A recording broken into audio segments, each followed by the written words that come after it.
Assalamualaikum warahmatullahi wabarakatuh. Kami dari kelompok 7 Universitas Mercu Buana yang beranggotakan Saya Syifa Nuraziza, saya Fiorensia Maudi, Saya Susil Lestari. saya Denia Rizka Putri. Pada video ini, kami akan membahas apa itu proses redesign, mengapa konsep ini penting dalam bisnis proses manajemen, Bagaimana penerapannya dalam kehidupan sehari-hari? Serta manfaat yang dapat diperoleh oleh organisasi maupun masyarakat. Selamat menyaksikan! Pernahkah kalian berpikir mengapa banyak aktivitas sehari-hari kini terasa jauh lebih cepat dibandingkan beberapa tahun yang lalu? Dulu, jika ingin membeli makanan, kita harus datang langsung ke restoran, mengantri, memesan, lalu menunggu hingga makanan selesai dibuat. Kini, cukup melalui aplikasi, pesanan langsung diproses dan diantar ke lokasi kita. perubahan juga terlihat pada proses pembayaran. Kini, cukup dengan memindai kode QRIS, transaksi dapat diselesaikan dalam hitungan detik, sehingga menjadi lebih praktis. Transformasi serupa juga terjadi pada layanan perpustakaan. Proses pencarian buku yang dahulu mengandalkan penelusuran rak maupun katalog manual, kini telah beralih ke sistem katalog digital. Melalui sistem tersebut, pengguna dapat memperoleh informasi mengenai lokasi dan juga ketersediaan buku secara cepat, sehingga proses pencarian menjadi lebih efektif. Hal yang sama juga kita temui saat mendaftar seminar, organisasi, maupun kepanitiaan. Formulir kertas kini banyak digantikan oleh Google Form, sehingga proses pendaftaran menjadi lebih praktis, cepat, dan mudah dikelola.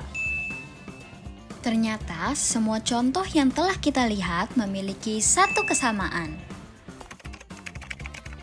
Jawabannya adalah proses redesign. Konsep inilah yang membuat berbagai proses menjadi lebih sederhana, cepat, dan efisien. Setelah melihat beberapa contoh tadi, lalu apa sebenarnya yang dimaksud dengan proses redesign? Menurut Heiser dan juga Render, proses redesign merupakan proses meninjau kembali dan merancang ulang suatu proses bisnis secara mendasar untuk menghasilkan peningkatan kinerja yang signifikan. Lalu, bagaimana sebuah proses redesign dapat dilakukan? Dalam manajemen proses bisnis, proses ini tidak dilakukan secara sembarangan, melainkan melalui beberapa tahapan yang sistematis. Tahap pertama adalah mengidentifikasi as is process, yaitu proses yang sedang berjalan saat ini. Setelah itu dilakukan analisis untuk menemukan berbagai kendala, seperti aktivitas yang berulang, waktu tunggu yang terlalu lama, atau proses yang masih manual dan kurang efisien.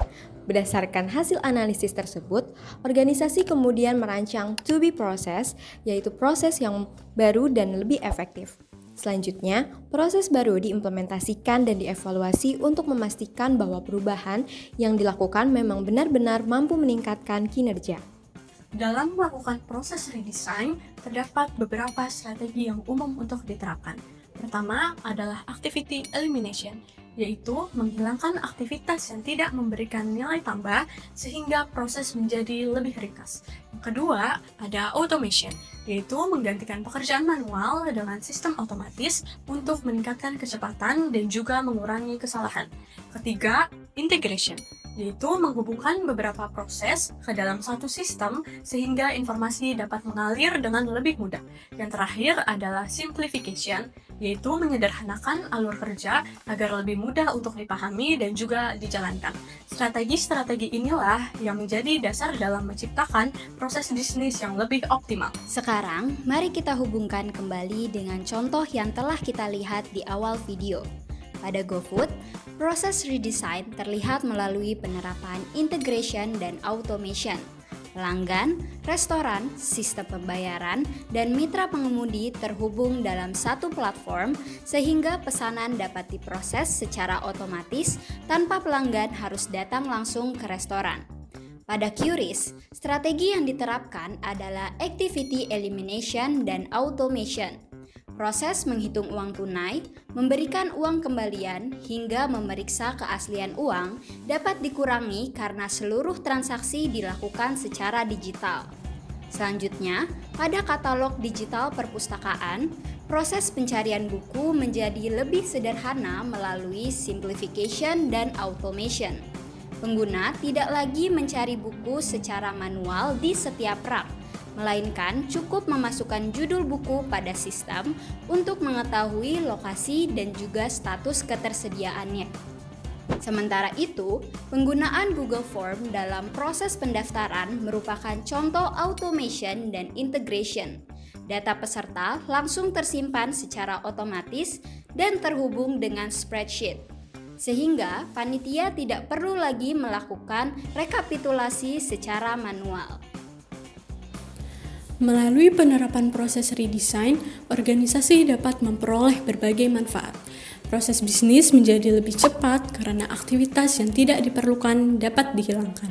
Biaya operasional dapat ditekan melalui otomatisasi pekerjaan. Tingkat kesalahan juga dapat dikurangi karena pencatatan dilakukan secara digital.